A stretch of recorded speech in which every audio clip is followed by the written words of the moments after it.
नमस्कार, आप देख रहे हैं इंडिया न्यूज मध्य प्रदेश छत्तीसगढ़। मैं हूं आपके साथ पराग गुप्ता। मध्य प्रदेश में 1 लोकसभा और 3 विधानसभा सीटों पर वोटिंग चल रही है। खंडवा लोकसभा सीट पर दोपहर 4 बजे तक 53% मतदान हुआ है, तो वहीं दोपहर 3 बजे तक पृथ्वीपुर में 68.16%, जोबट में 46.12% और रैगांव विधानसभा सीट पर 55.86% मतदान हुआ है।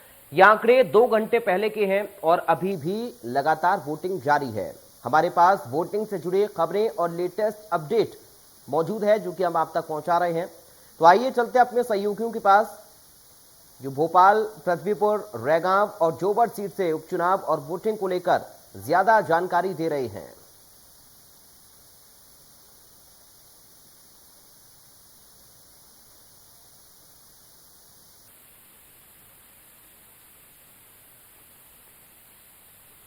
तो अपने संवाददाताओं को हम रुख करेंगे, लेकिन उससे पहले ये तस्वीरें आप देखिए। ये तस्वीरें पोलिंग बूथ की हैं, जो लंबी कतार आप देख रहे हैं। ये लोग इंतजार कर रहे हैं अपनी बारी का।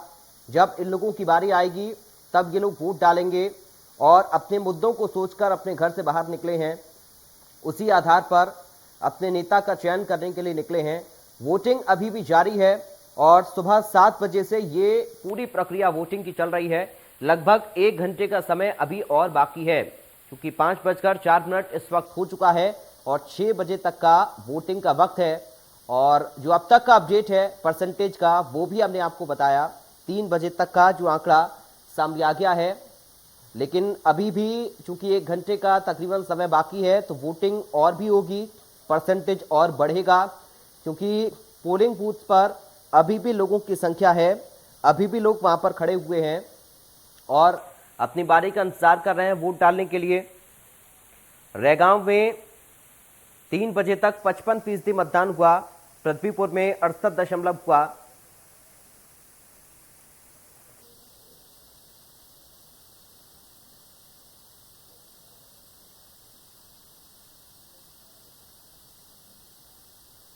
कुलभूषण सक्सेना, विवेक डांगी और अमित जायसवाल हमारे 3 संवाददाता हमारे साथ बने हुए हैं। सीधा रुख करेंगे। कुलभूषण, सबसे पहले आपका, क्या स्थिति इस वक्त भोपाल में आप देख रहे हैं? किस तरह की हलचल भोपाल में इस वक्त आपको नजर आ रही है और क्या कुछ आंकड़ा अभी तक का बोल रहा है?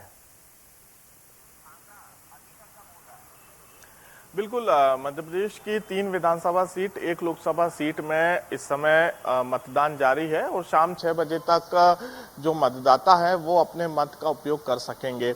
लेकिन बीजेपी और कांग्रेस की तरफ से अगर बात की जाए तो दोनों ही पार्टियों की तरफ से लगातार शिकायतों का दौर जारी है। अब से कुछ ही देर पहले दोनों ही पार्टी, बीजेपी का प्रतिनिधिमंडल, कांग्रेस का प्रतिनिधिमंडल कुछ ही देर पहले चुनाव आयोग पहुंचा था। यहाँ पे पृथ्वीपुर सीट के लिए दोनों ही पार्टियों ने 21 शिकायतें की हैं।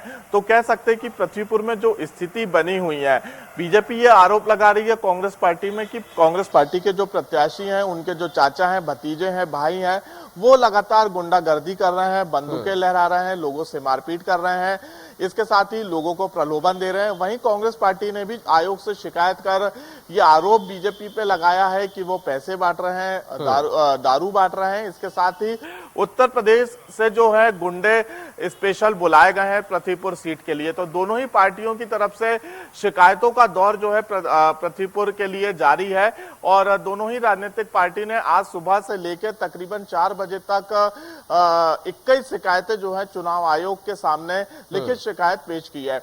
वहीं अगर हम बात करें तो जो तीनों विधानसभा सीट है, इसमें वोटिंग परसेंटेज सबसे अधिक पृथ्वीपुर में देखा जा रहा है, क्योंकि दोपहर 3 बजे तक 68% के ऊपर जो है वोटिंग परसेंटेज पहुंच चुका था। वहीं धीरे धीरे अब जोबट और रैगांव की भी स्थिति अच्छी होती नजर आ रही है। खंडवा लोकसभा सीट की भी अगर बात की जाए तो यहाँ पे भी मतदाताओं में एक जागरूकता देखी जा रही है। लोग अपने घरों से बाहर निकल रहे हैं, एक उनपे उत्साह देखा जा रहा है और वो अपने मत का उपयोग करते हुए नजर आ रहे हैं।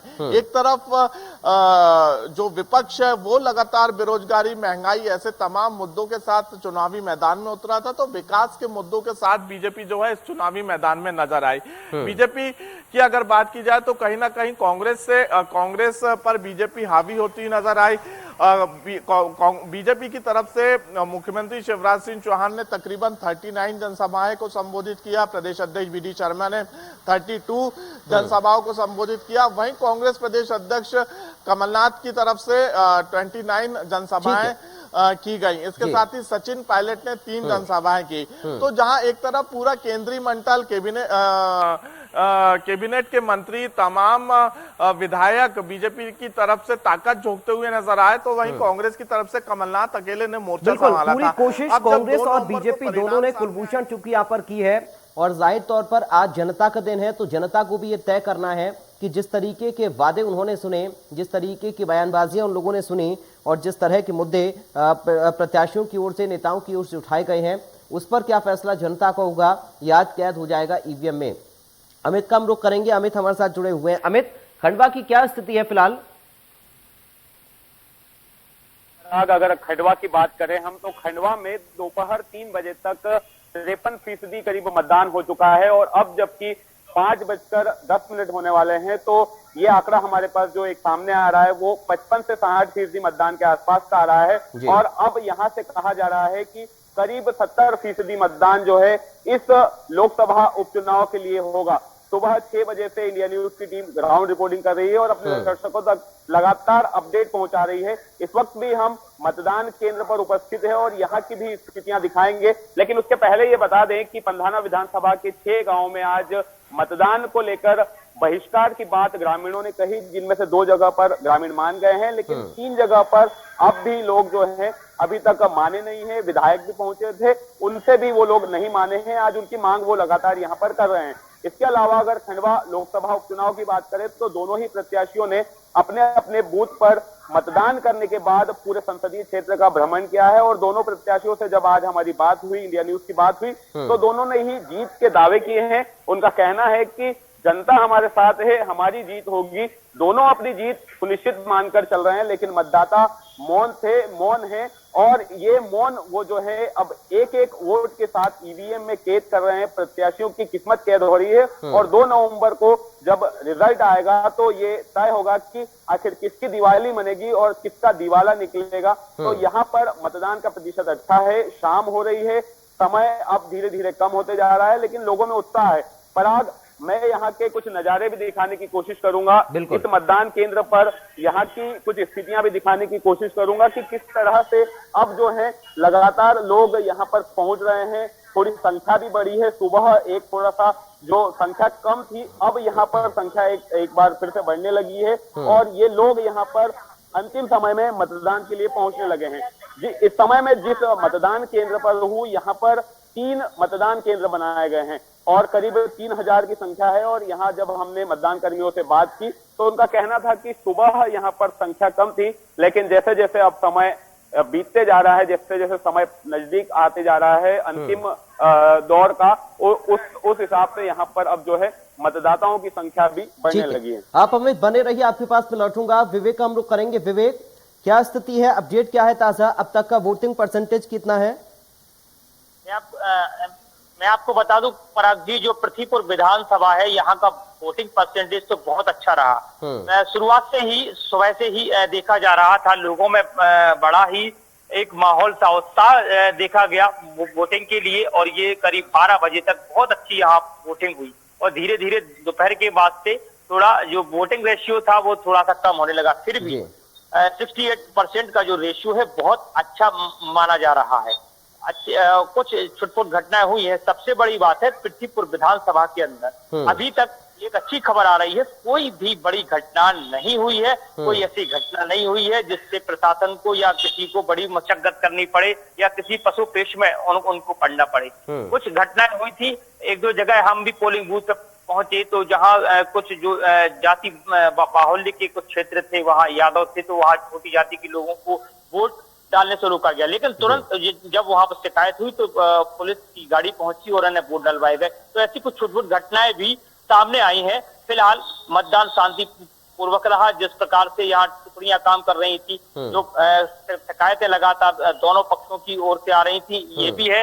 रात्रि में भी कई ऐसे वीडियो मैसेज आए हैं कि कहीं शराब, कहीं पैसा बांटा जा रहा है। तो ऐसी भी घटनाएं सामने आई है, जिसके लिए यहाँ के जो निर्वाचन अधिकारी, जिला निर्वाचन अधिकारी से मेरी बात हुई, वो कह रहे निश्चित रूप से इनकी जांच करा करके उन लोगों पे कार्रवाई की जाएगी जो आचार संहिता तोड़ने की कोशिश कर रहे थे। ठीक है, आप बने रहिए विवेक हमारे साथ।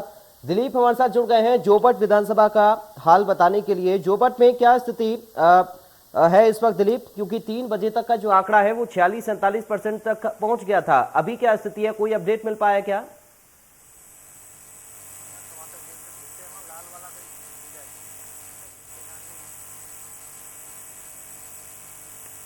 दिलीप, आपको आवाज मिल रही है मेरी? दिलीप, क्या आवाज सुन पा रहे हैं आप मेरी? चलिए, लगता है हमारा संपर्क नहीं हो पा रहा है। एक बार फिर से हम दिलीप के पास लौटेंगे। कुलभूषण, आपके पास में आ रहा हूं। आप क्योंकि सुबह भी कुलभूषण बीजेपी वॉर रूम के बाहर खड़े हुए थे, वहां से जानकारी आप पहुंचा रहे थे। पूरे दिन वोटिंग चली है, क्या कोई रिएक्शंस अभी तक बड़े नेताओं के सामने आए हैं इस वोटिंग को लेकर?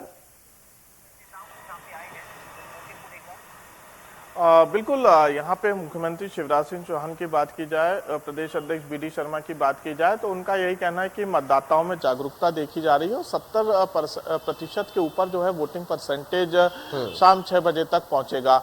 हालांकि अगर यहाँ पे अगर वोटिंग परसेंटेज बढ़ता है, क्योंकि अगर 70%, 75 और 80% के ऊपर वोटिंग परसेंटेज बढ़ेगा तो कहीं ना कहीं बीजेपी के लिए एक चिंता वाली बात यहाँ पे रहेगी, क्योंकि अक्सर ये देखा जाता है जो विशेषज्ञों की तरफ से जो आकलन किए जाते हैं, जो राजनीतिक विशेषज्ञ रहते हैं, उनका यही कहना है कि वोटिंग परसेंटेज अगर कम रहता है तो इससे बीजेपी को फायदा होता है, और अगर परसेंटेज बढ़ता है तो कहीं ना कहीं वोट जो है वो डिवाइड होते हैं और कांग्रेस को भी जो है इसका फायदा मिलता हुआ नजर आता है। तो अब देखने वाली बात होगी, क्योंकि वोटिंग परसेंटेज पृथ्वीपुर सीट की अगर बात की जाए तो यहाँ पे जिस प्रकार से परसेंटेज बढ़ता हुआ नजर आ रहा था 3 बजे तक, तो कहीं ना कहीं ये अभी हालांकि हम अनुमान लगा रहे हैं कि अगर परसेंटेज बढ़ेगा तो ये वोट डिवाइड होंगे और कांग्रेस के खाते में भी ये वोट जा सकते हैं और अन्य राजनीतिक दलों के खातों में भी ये वोट जा सकते हैं या निर्दलीय के खाते में जा सकते हैं। लेकिन फिलहाल अभी ये कहना जल्दबाजी होगी, क्योंकि 2 नवंबर को परिणाम आएंगे और ये स्पष्ट हो जाएगा कि बीजेपी के प्रत्याशी को जो विधानसभा और लोकसभा सीट की जो जनता है वो अपना प्रतिनिधि चुनती है या कांग्रेस के प्रत्याशी को। लेकिन एक अलग उत्साह देखा जा रहा है और कोविड की जो दूसरी लहर के बाद स्थितियां बनते हुए नजर आ रही थी पराग, उसके बाद कहीं ना कहीं एक मन में डर था, एक वहम था, लेकिन उसके बावजूद भी उस डर को लोगों ने दूर किया और वैक्सीनेशन का लगातार जो महाअभियान चलता हुआ नजर आ रहा था, इसके बाद लोग जो है अपने घरों से अब बाहर निकले और इस जो चुनावी महापर्व है और 2023 के सेमीफाइनल के मैच के पहले सेमीफाइनल ये मैच है सत्ता का, तो कहीं ना कहीं इस महापर्व में लोगों ने बढ़ चढ़कर हिस्सा लिया और वो अपने मत का उपयोग करते हुए नजर आ रहे हैं। शाम 6 बजे तक लगभग ये अनुमान लगाया जा सकता है कि चारों सीटों में 70 से 75% के ऊपर जो है वोटिंग परसेंटेज पहुंच सकता है। हालांकि इस वक्त की अगर बात की जाए तो 5:15 हो चुके हैं और 6 बजे तक वोटिंग होनी है। हालांकि जो मतदान केंद्र है, जो बूथ केंद्र हैं, उनके जो मेन डोर हैं, जो दरवाजे हैं, वो बंद हो चुके हैं और 5 से 6 बजे के बीच में जो लोग बूथ केंद्र पहुंच चुके हैं वो अंदर रहेंगे। बाकी लोगों को अब वोट डालने की अनुमति नहीं दी जाएगी, जो नियम लागू आयोग की तरफ से किए गए हैं। तो 6 बजे तक ये अनुमान लगाया जा सकता है। हालांकि 7 से 8 बजे तक स्थिति स्पष्ट हो जाएगी कि चारों विधानसभा जो उपचुनाव की सीटें हैं वहां पे वोटिंग परसेंटेज कितना रहा है। लेकिन अगर वोटिंग परसेंटेज बढ़ेगा तो एक लोगों में उत्साह भी देखा जा सकता है और इसका फायदा किसे मिलेगा ये तो 2 नवंबर को ही स्पष्ट हो पाएगा। ठीक है कुलभूषण, आप बने रहिए। अमित कम रुक करेंगे। अमित, क्योंकि खंडवा सीट को लेकर बहुत ज्यादा मेहनत दोनों पार्टियों ने की है और खंडवा सीट बीजेपी के पास लगातार रही, कांग्रेस ने पूरी कोशिश की है इस सीट को जीता जाए। खंडवा सीट को लेकर खुद मुख्यमंत्री शिवराज सिंह चौहान ने रैलियां की, ताबड़तोड़ कमलनाथ रैलियां करने के लिए उतरे। इस सीट को साख का सवाल माना जा रहा है। स्थितियां क्या कुछ आपको यहाँ पर जनता की तरफ से नजर आ रही है? किन मुद्दों को लेकर आज जनता ने वोट किया है खंडवा सीट पर? जी बिल्कुल पराग, अगर हम बात करें खंडवा लोकसभा उपचुनाव की तो यहाँ पर मुख्यमंत्री शिवराज सिंह चौहान करीब 20 सभाएं करते हैं। पूर्व मुख्यमंत्री कमलनाथ जो हैं वो करीब 8 से 10 सभाएं करते हैं। केंद्रीय मंत्री यहाँ उतरते हैं, मंत्रियों का डेरा यहाँ होता है। पूर्व मंत्रियों को कांग्रेस मैदान में उतारती है, सचिन पायलट यहाँ आते हैं। तो 7 का सवाल तो जरूर है, इसीलिए यहाँ पर इतनी मेहनत की गई है। और जनता का क्या मूड है वो जनता से ही जानने की कोशिश करते हैं, उनसे ही बात करने की कोशिश करते हैं। आज आपने मतदान किया है, किस सोच के साथ आप मतदान करने आए? ये केंद्र की अच्छी नीति के कारण, जी, मोदी की अच्छी नीति के कारण, शिवराज सिंह की चौहान की अच्छी नीति के कारण वोट करने आए। खंडवा के किन मुद्दों को आपने ध्यान में रखा? मुद्दा अच्छा है, बढ़िया अपना बार रोड बनने का चल रहा है, बढ़िया, और बहुत विकास हो रहे हैं खंडवा में। जी जी, आप युवा हैं, आपने भी वोट किया है? जी मैंने वोट किया है, और हमारे शहर में जो बाईपास चल रहे हैं काम, वो जल्द से जल्द काम गति में आ रहे हैं अब, और आगे भी खंडवा में और विकास होगा। तो विकास के मुद्दे को लेकर यहाँ पर बात कर रहे हैं लोग, और कुछ लोग और हमारे साथ हैं, उनसे बात करने की कोशिश करते हैं। किस तरह का आज पूरे दिन का जो है आज रहा यहाँ पर मतदान को लेकर? हाँ, आज माहौल तो इससे अच्छा था, उत्साहपूर्वक लोगों ने किया है। अभी तक अपने हुआ है अपना 65.6% एक उसका हुआ है। अच्छा, हाँ, 250 का। किस तरह के ट्रेन देखने को मिले सुबह दोपहर, अभी क्या स्थिति बन रही है? लोगों ने जैसे अच्छे से ही किया मतदान, तो अभी अपनी व्यवस्था भी अच्छी रही, लोगों का सपोर्ट भी बहुत अच्छा रहा। जैसे आंगनवाड़ी वर्कर है, पुलिस वर्कर है, हेल्पर है, सब लोगों ने बहुत अच्छे से किया। अभी काउंटडाउन शुरू हो गया है, मतदान का जो समय है, निर्धारित समय है उसका समाप्त होने का। तो कैसे आप यहाँ पर मैनेज करेंगे? जो अंदर आ जाएगा परिसर में वो वोट डाल पाएगा? किस तरह की व्यवस्था रहेगी? जब तक का टाइम रहेगा, 6 बजे तक का है टाइम। 6 बजे के बाद हम किसी को भी ठीक है अमित, उसके बाद नहीं आने देंगे जी। इससे अंदर होंगे, उन सबको जितना भी टाइम लगेगा उस वक्त हम वोटिंग करवाएंगे। जी पराग, 6 बजे तक जो परिसर में आ जाएगा वो वोट डाल पाएगा, और उम्मीद है कि खंडवा ठीक है। अमित आप बने रहिए, आप बने रहिए। दिलीप का हम रुख करेंगे। दिलीप जुड़ गए जोबट से हमारे साथ। जोबट में क्या स्थिति दिलीप है? दिलीप बताइए।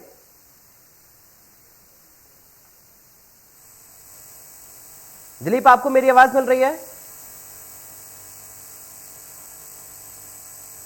चलिए, लगता है दिलीप के पास हमारी एक बार फिर से आवाज नहीं जा रही है। कोशिश हम कर रहे हैं लगातार जुड़ने की, वहां का हाल हम जान सकें। दिलीप के पास हम चलते हैं। दिलीप, निवाड़ी में लगभग कितना आंकड़ा माना जा रहा है कि 6 बजे तक जो वोटिंग होगी उसका परसेंटेज कितना आ सकता है? अभी के हिसाब से क्या अंदाजा है? मैं आपको बता दूं, पृथ्वीपुर जो विधानसभा सीट है, अभी तक जो आंकड़ा हुआ है 68, जो आंकड़ा बढ़ा है, उससे हमें लगता है 1-2% और आगे बढ़ सकता है। क्योंकि जिस तरह हम धीमी गति देख रहे हैं, अभी हम एक पोलिंग बूथ, जो शहर का पोलिंग बूथ है, उसके बाहर खड़े हुए हैं। यहाँ पर लोगों की जो आवाजाही है, भीड़ है, वो बहुत कम अब हो गई है। इससे ये लगता है कि जो वोटिंग परसेंटेज है उसकी स्पीड से अब नहीं बढ़ने वाला है, जो पहले बढ़ रहा था। ऐसे में अब इस चीज को अपन को देखने की आवश्यकता है कि इस क्षेत्र में जो चीजें हैं, किन चीजों को लेकर लोगों ने वोट डाला है, विकास का मुद्दा रहा या अन्य मुद्दे रहे, बहुत सारी ऐसी चीजें हैं। अब देखने वाली बात ये होगी कि जो पृथ्वीपुर विधानसभा है, यहाँ के लिए कौन से वोटर का भाग खुलने वाला है। भारतीय जनता पार्टी और कांग्रेस जो दोनों प्रत्याशी थे, आमने सामने थे, और सीधी टक्कर देखी गई है। बड़े ही कांटे का यहाँ चुनाव देखा जा रहा है। सबसे बड़ी बात है जो समाजवादी पार्टी के प्रत्याशी थे, निर्दलीय जो प्रत्याशी रहे, उनको न के बराबर महत्व हमने पोलिंग बूथ में देखा। उनके लिए कोई भी वोटर बात करता हुआ नहीं दिखाई दिया। ये बड़ी बात है। तो बीच का जो वोटर है वो कहीं एक जगह एकजुट होता था, यानी अब तक का जो सबसे बड़ा आंकड़ा है वो पृथ्वीपुर से सामने आ रहा है, जैसा कि दिलीप विवेक हम तक जानकारी पहुंचा रहे हैं। विवेक, आपका बहुत शुक्रिया इस तमाम अपडेट के लिए। कुलभूषण, आपका बहुत शुक्रिया अपडेट के लिए। अमित जायसवाल, आपका बहुत शुक्रिया अपडेट के लिए, और साथ ही दिलीप, आपका भी शुक्रिया। तो लगातार हमारे संवाददाता ग्राउंड पर मौजूद हैं और पल पल की जानकारी पहुंचा रहे हैं। अभी तक का जो वोटिंग परसेंटेज है वो सबसे ज्यादा पृथ्वीपुर में सामने आया है, जहां पर 68 कुछ वोटिंग अभी तक हो चुकी है, और इस आंकड़े की अभी भी बढ़ने की उम्मीद है। 1-2% ये और बढ़ सकता है। अपडेट लगातार जारी है। ये महाकवरेज इंडिया न्यूज पर लगातार जारी है। वक्त एक छोटे से ब्रेक का हो रहा है, अब बने रहिए।